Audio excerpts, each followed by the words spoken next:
জানো তো, ডিপ্রেশন একটা মানুষের দ্বিতীয় মৃত্যু, যেটা আমাকে না একটা সময় জীবন্ত লাশ বানিয়ে প্যারালাইজডের মতো বড় রোগে আক্রান্ত করেছিল। আর এখন আমার না ঠিক সেই ভয়টাই হয় গো। জানি না ঠিক কখন কি হয়ে যায়, তবে নিজের মনে শত কষ্ট থাকলেও না আমি কাউকে সেটা বুঝতে দিই নাই। দেখো না, দিদির আবদারে আজ বেরিয়েছি মার্কেটে, তবে আমার কিন্তু কিছুই নেওয়ার নেই গো।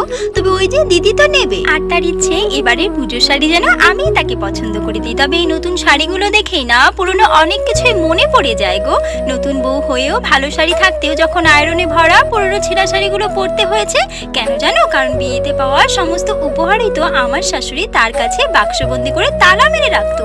আর যেগুলো ধরা তো দূরেই থাক, দেখারও অনুমতি আমার ছিল না। আর স্বামী হয়ে নিজের স্ত্রীকে কিছু দেওয়ার পারমিশন ওরও ছিল না। তবে হ্যাঁ, ভাগ্যে কি ছিল জানো? তার মেয়ের পরা পুরনো ফেলে দেয়া কাঁথা সেলাই করার জন্য রাখা শাড়িগুলো। সত্যি, আসলে একজন মাই পারে গো ছেলের সংসার ভাঙতে, কিন্তু সেই মাই যে ভুলে যায় তারও যে মেয়ে আছে।